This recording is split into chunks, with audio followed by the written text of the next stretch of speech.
ya. Lugas dan pasti. Ini ada contoh yang keliru.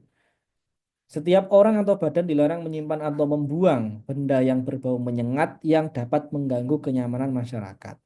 Ini ada beberapa frasa di dalam pasal ini yang menurut saya tidak lugas atau tidak pasti, cenderung multitafsir. Jadi membuang benda yang berbau menyengat ini kan tafsirnya sangat luas, ya. Makna menyengat ini kan setiap orang bisa saja ukurannya berbeda-beda. Karena tidak ada penjelasan lebih lanjut mengenai menyengat ini, bau menyengat ini seperti apa.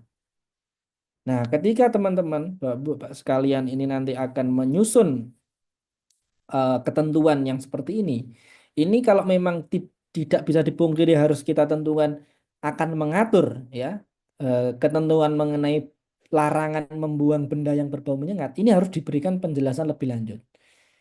Jadi indikator atau parameter atau kriteria berbau menyengat itu seperti apa.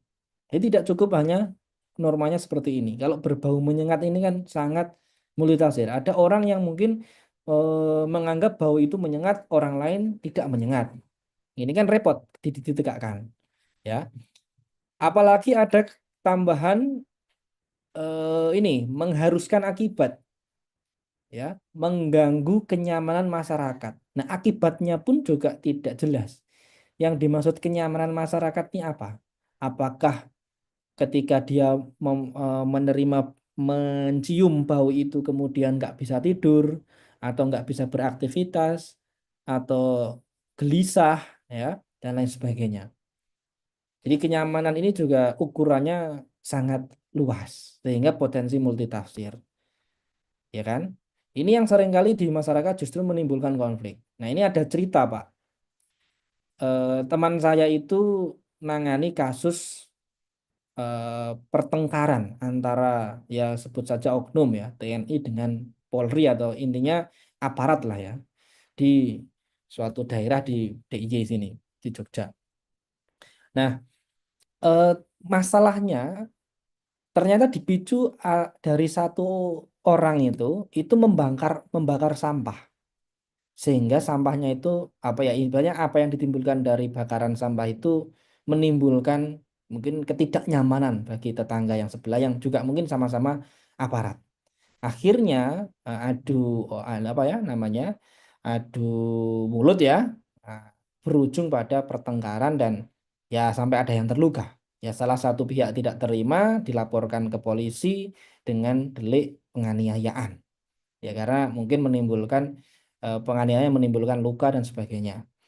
Nah, ternyata ini kan suatu hal yang sangat cukup sepele sebetulnya, tapi ternyata menimbulkan kefatalan. Dan ternyata mungkin apa namanya, seharusnya hal seperti itu bisa diantisipasi menggunakan aturan seperti ini, ya, berbau menyengat dan kenyamanan, tapi sulit untuk ditegakkan ketentuan seperti ini. Ini kan levelnya perda. Kalau penganiayaan kan levelnya undang-undang, ya. Yang soal soal pertengkaran menimbulkan luka dan penganiayaan itu soal urusan lain. Saya tidak mempersoalkan itunya, tapi apa sebab terjadinya pertengkaran itu kan karena masalah pembakaran sampah yang mungkin mengganggu. Nah, seharusnya kan sudah diantisipasi sejak awal agar orang itu ya tidak membakar sampah dan sebagainya menggunakan aturan-aturan seperti ini. Nah, tapi kalau aturannya sendiri untuk mengantisipasi orang sampai berkonflik, ya, atau bertengkar dan sebagainya saja tidak jelas seperti ini kan repot juga. Nanti kalau mau ditegakkan repot lagi. Membuang benda berbau menyengat ini kan ukurannya macam-macam. Kenyamanan masyarakat ini juga ukurannya macam-macam. Nah, maka dari itu, karena ini sebetulnya tidak sekedar teks, ya. Jadi ketika kita membuat aturan itu tidak semata-mata itu hanya sekedar teks hitam di atas putih, ya, Pak, ya. Tapi ini nanti akan berlaku di masyarakat dan itu menyangkut hajat hidup orang. Makanya kita harus benar-benar mencermati dan hati-hati dalam menormakan peraturan atau menyusun peraturan. Kemudian yang kedua, soal bercorak hemat. Ya, ini contoh di dalam perda yang sama, menyewakan rumah atau kamar kos, rumah sewa, garis miring kontrak.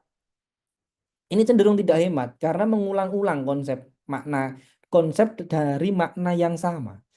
Menyewakan rumah, rumah sewa. garis miring kontrak. Ini kan sebetulnya maknanya sama, tapi potensi ketika itu diulang-ulang dengan apalagi dengan istilah yang berbeda, itu juga berpotensi menimbulkan multitafsir juga.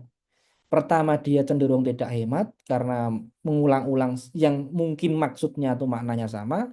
Yang kedua, berpotensi juga menimbulkan multitafsir. Nah, ini bercorak hemat. Yang ketiga, ya jadi maksud saya menjelaskan ini jangan begitu ya. Ini contoh yang keliru untuk tidak diikuti, kan begitu. Bukan contoh yang benar. Ini khawatirnya nanti salah pahamnya ini dianggap contoh yang benar. Bukan, ini contoh yang keliru. Objektif. Setiap orang atau badan dilarang membeli dari pedagang kaki lima yang berada di kawasan yang dilarang untuk berjualan. Nah, perda ini saya cermati ini sedikit emosional. Karena apa? Yang dilarang itu justru pembelinya, bukan penjualnya. Jadi di sini Pak Hasbi kalau terikat pada perda ini, nggak boleh membeli dari pedagang kaki lima yang berada di kawasan yang dilarang. Kalau membeli nanti kena sanksi, Pak. Repot nggak ini? Pak Hasbi nggak melanggar soal kawasan, hanya membeli saja, ya kan? Nggak tahu, ya kita semua nggak boleh nggak tahu ya sama aturan. Tapi kan yang namanya membeli ini kan sesuatu yang ya karena ada orang jualan di situ kita beli. Titik awal adanya masalah itu kan bukan pembelinya kan, tapi dari pedagang yang berjualan di situ. Ya. Tapi kalau dibolak-balik ya kemungkinan kenapa orang membeli di situ, kenapa pedagang itu jualan di situ ya mungkin karena pembelinya banyak. Tapi sebenarnya sama-sama berkontribusi. Tapi yang titik catatan saya ya seharusnya yang dilarang itu bukan cuma pembelinya, tapi juga penjualnya. Nah itu maksud saya untuk menjelaskan sisi objektif itu dalam melihat suatu masalah untuk diatur. Jangan hanya pada satu pihak. Nah di Jogja juga dulu sempat ada yang namanya perda larangan memberi apa namanya itu memberi kepada pengemis. Dulu ada perdanya, Pak. Jadi kalau sekarang kurang tahu apakah masih ada perdanya itu. Kemungkinan masih ada. Jadi kita itu kalau di perempatan itu kan biasanya ada orang minta-minta. Kalau sekarang sekarang di Poles ya, sekarang nggak minta-minta tapi ngamen. Nah, ngamen atau bikin pertunjukan atau apalah. Kalau dulu kan banyak peminta-minta. Nah, itu ada perda yang melarang bahkan kalau melanggarnya itu dipidana. Jadi melarang orang memberi kepada pengemis.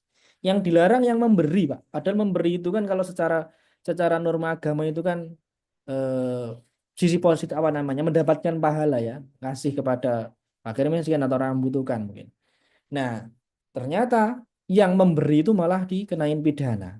Jadi Pak Hasbi kalau nanti berhenti di perempatan, misalnya di Jogja karena perdanya di Jogja, ada orang minta-minta mbak orang tua gitu misalnya mengemis minta terus ngasih ternyata ada satpol PP atau kena apa CCTV itu bisa saja dikenain penegakan pidana itu.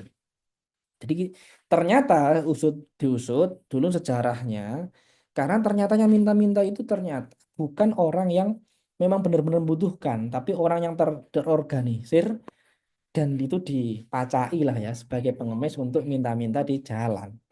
Makanya pemerintah daerah membuat perda itu dan menghimbau kepada masyarakat untuk menyalurkan kalau ingin membantu itu melewat lembaga sosial, tidak di jalan. Karena nanti malah menimbulkan orang minta-minta di jalan dan ternyata sebagian tuh diorganisir itu.